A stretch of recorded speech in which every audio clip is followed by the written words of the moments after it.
Hi friends, எல்லாருக்கும் வணக்கம். Welcome back to my channel visa சமையல். இன்னைக்கு நம்ம சேனல்ல என்ன பார்க்க போறோம்னா ரொம்பவே சூப்பரான இடியப்பம் தான் எப்படி செய்யறதுன்னு பார்க்க போறோம். பார்க்கிறதுக்கு முன்னாடி என்னோட சேனலை யாரும் சப்ஸ்கிரைப் பண்ணாம இருந்தீங்கன்னா சப்ஸ்கிரைப் பண்ணி பெல் ஐகானை கிளிக் பண்ணி ஆல் கொடுத்துக்கோங்க. அப்பதான் நான் டெய்லி போற வீடியோஸ் உங்களுக்கு நோட்டிஃபிகேஷன்ல வரும். இப்போ வாங்க இதை நம்ம எப்படி செய்யறதுன்னு பார்க்கலாம். இடியப்பம் செய்யறதுக்கு நான் பாத்திரம் எடுத்து வச்சிருக்கேன். இந்த மாதிரி அகலமா உள்ள பாத்திரமா எடுத்துக்கோங்க. அப்பதான் நல்லா பசைய முடியும். ஒரு 3 கப் அரிசி மாவு சேர்த்துக்கலாம்.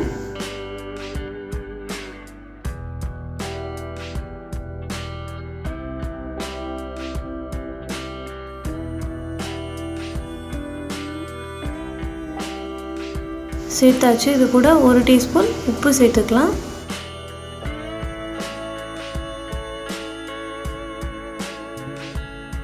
வெந்நீர் காய வச்சு எடுத்து வச்சிருக்கேன். அதையும் நம்ம இந்த மாதிரி கொஞ்சம் கொஞ்சமாக ஊற்றி இந்த மாதிரி கலந்து விட்டுக்கலாம்.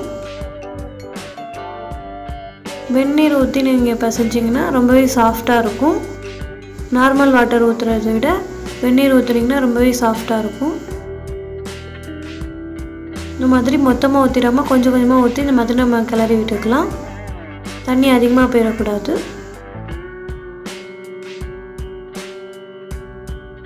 நல்லா கிளறி விட்டாச்சு.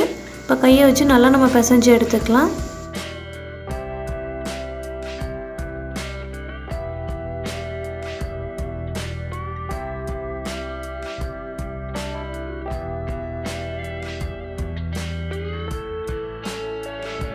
நல்லா பிசைஞ்சு எடுத்துக்கலாம். பாத்திரத்தில் ஒட்டாமல் வரணும், அந்தளவுக்கு நல்லா பிசைஞ்சுக்கணும்.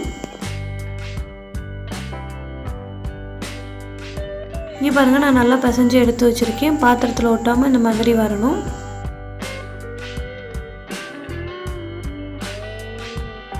இது ஒரு 10 நிமிஷம் நல்லா ஊறணும்.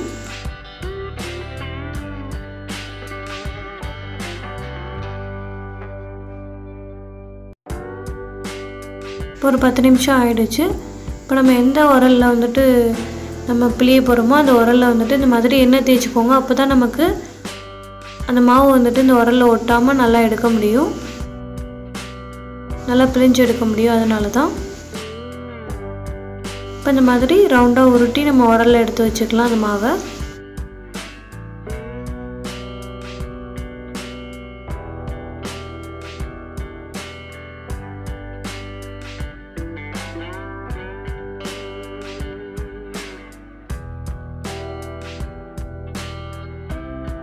இட்லி பாத்திரத்தில் துணி போட்டு எடுத்து வச்சுருக்கேன். இப்போ நம்ம நல்லா பிழிஞ்சு எடுத்துக்கலாம். இந்த மாதிரி கூட நீங்கள் பிழிஞ்சிக்கலாம், மொத்தமாகவும் பிழிஞ்சிக்கலாம். அப்புறம் ஒவ்வொரு தட்டிலையும் கூட நீங்கள் பிழிஞ்சு எடுத்துக்கலாம். இந்த மாதிரி கூட பிழிஞ்சிக்கலாம்.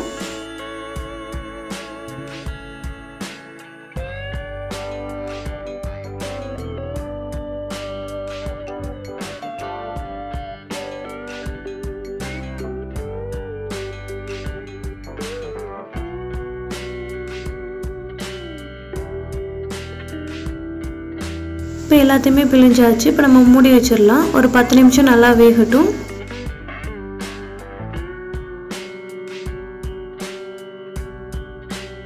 இது இங்கே வந்துட்டு இருக்கட்டும். அதுக்குள்ளே நம்ம தேங்காய் பால் ரெடி பண்ணிடலாம். தேங்காய் திருகி எடுத்து வச்சுருக்கேன். அதை நம்ம மிக்ஸி ஜாரில் சேர்த்துக்கலாம். இது கூட தேவையான அளவு தண்ணி சேர்த்து நம்ம அரைச்சி எடுத்துக்கலாம். வாசத்துக்காக ஒரே ஒரு ஏலக்காய் சேர்த்து நம்ம அரைச்சிக்கலாம். நான் அரைச்சி எடுத்துகிட்டு வந்துட்டேன். இப்போ இந்த மாதிரி ஒரு வடிகட்டியை வச்சு நம்ம எல்லா பாலையுமே வடிகட்டி எடுத்துக்கலாம்.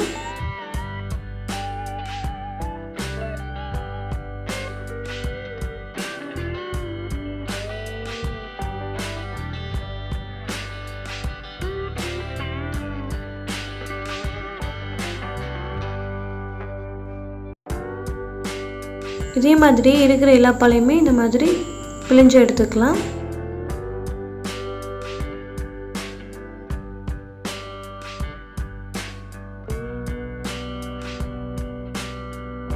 இடியப்பம் தேங்காய் பால் வச்சு சாப்பிட்டு பாருங்கள், ரொம்பவே டேஸ்ட்டாக இருக்கும். தேங்காய் சட்னி அதுக்கெலாம் வச்சு சாப்பிட்டிங்கன்னா ரொம்பவே சூப்பராக இருக்கும். இது கூட தேவையான அளவு ஜீனி சேர்த்துக்கலாம். சக்கரை கூட நீங்கள் சேர்த்துக்கலாம், ரொம்பவே நல்லாயிருக்கும். இந்த மாதிரி நல்லா கலந்து விட்டுக்கலாம்.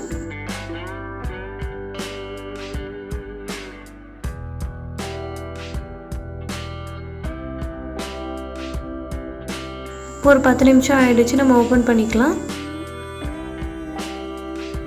நல்லாவே வெந்துருச்சு. இப்போ நல்லா ஒரு பிளேட்டில் நம்ம மாற்றிக்கலாம்.